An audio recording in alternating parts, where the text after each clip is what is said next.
Yeah, I was thinking maybe you should tell the people who this lady is right here, standing here with her hands on her hips. I have no idea who this lady is. She's always in my house. In your house. In your house. I'm always in your house. That's Yes. cool. I think maybe she's... Anything you would like to say to the people out there in TV land? Well, I'd love to thank her, Leah, for allowing me to live in her house. Yes, I paid like $850 for the house. 850. But she pays the rent. Come, Luke. Say hi. Hi. Say, you're my best friend. You're my best friend. What's up? Hey, buddy. Come, come, come. Yeah.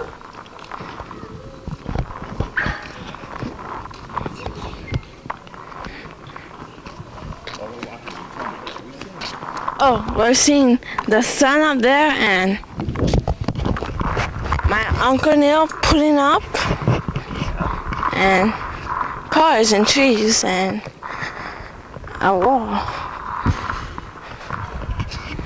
Is that what you mean? Sure. So the people know what they're saying. Now, how long have you lived here? I've lived here for years. And years and years. Well, now, were you born here? I was born in California. Oh, California. And I was raised here. I see. What year were you born? What's your birthday? I was born March 18, 1983. Today we're here with Kellen and his brother Bill, which we already met. We would like to know, what's the favorite thing about Hawaii to Kellen? Surfing, the beaches. That's it. Well, do you have anything else? Like maybe the chicks or food or bums? Nah, not that much. So, okay. Well, we're signing off now. So, say bye. Bye. Bye-bye. Toodles. Bye. Yes. Honka Hoppy. Yes. Bye, Andy. Wait, before we go. Okay, good. Like, that boy that just went, I didn't know who's that, but I said hello because that's how Wana is. Say hello to anybody. Just to be friends. Okay, now we can go. Now I'm coming back. We went back to Hawaii, and I need services because at Vallejo, what they did is they put a video product together. They showed OT said this is what you need, how you need to work with her, and PT said this is how. So all of that was in place. When I came back, but they said with brain injury, it's really different from anything else because with brain injury, the first year is critical. If you're going to regain anything, I was told the first year is critical. So at this point, Odee is drooling. She's still in diapers. She's still in the wheelchair. She's still very, very sick. And they said she needs that therapy. And in Vallejo, when we were inpatient, we were getting twice a day PT, twice a day OT, twice a day speech. The kid was working 24 hours a day, it seemed, you know. Now we came to Hawaii and there was no services. So I called the school and I said she needs to be back in school. And they, sorry, in accordance with 94-142, they kept telling me about a regulation. They could only service her within that regulation. And then, when I first signed her up, you know, to have this evaluation, I had no idea about timelines and no idea. I know only my school experience, and in my school experience, the teachers wanted you to be everything you could be. That's what I believed my teachers wanted for me. So that's the idea I had going into the DOE. Here's a child that needs assistance and you need to give it to her. Well, no matter how much I cried for the services and I demanded, we got nothing. They weren't through with the evaluation. They were going to give her a tutor. And then I heard about an IEP meeting in 94, and that's all I got. I got no services. So now I'm going 2 weeks with basically no services. I'm only hearing 142, 142, 142, and I have no idea what this is. It's a law, and I heard that Aware was having a workshop at the Waianae gym. So I said, you know what, I have to go to this. I have to go to this workshop because I need to know about this law, because they said they'd explain to me about this law. I write laws. You know, laws are written. I can write them. So I went to that, and they gave me this beautiful book. I think it's real important that, you know, because so now I'm not getting services. I'm very frustrated, and they gave me this particular book. At that time, this was the newest and greatest on the IDAA.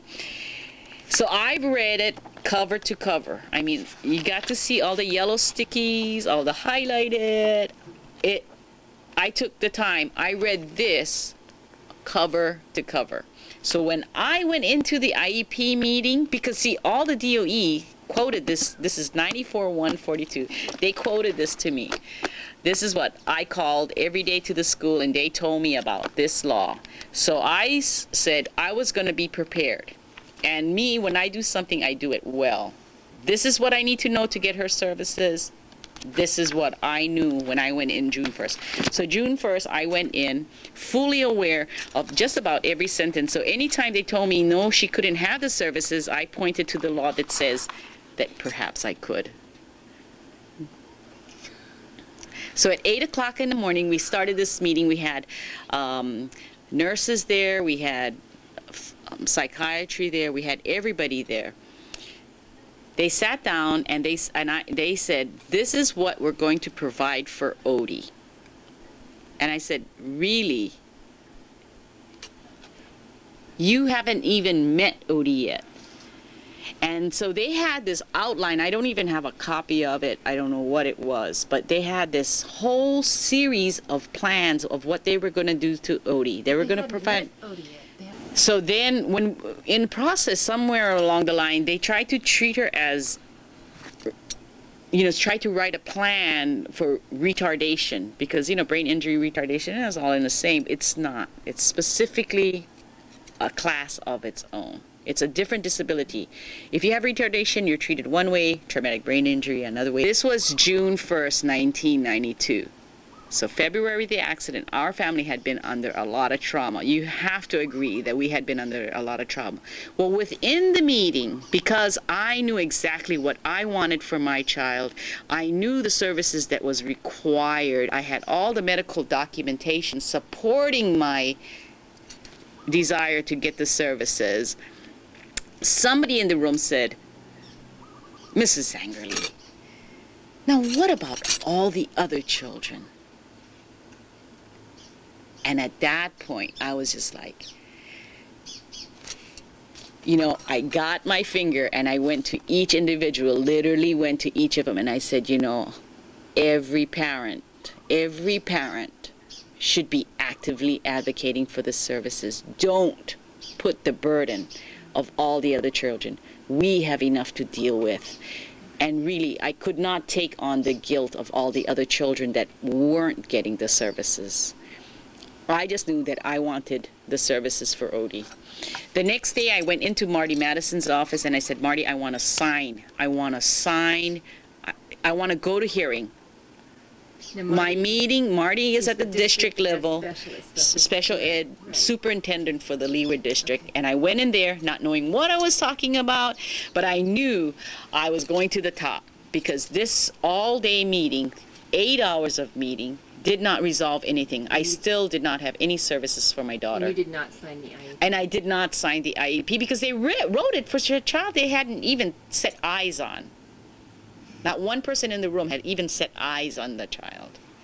So I said, okay, I want to sign for hearing, Marty. I want to sign for hearing. And he says, you really can't do that. You've got to give me time. I said, I've given you 2 weeks. I've been home for 2 weeks.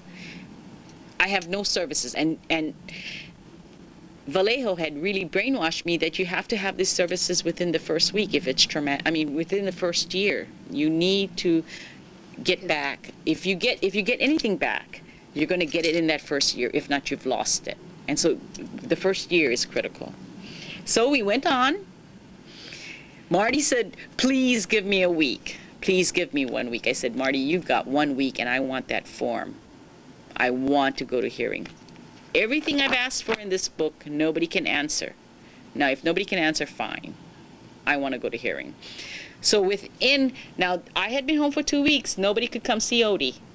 Within that following week, we had 2 speech therapists. We had evaluation of the speech therapists who came the day before. We had PT, we had OT, we had special ed teachers, we had everybody.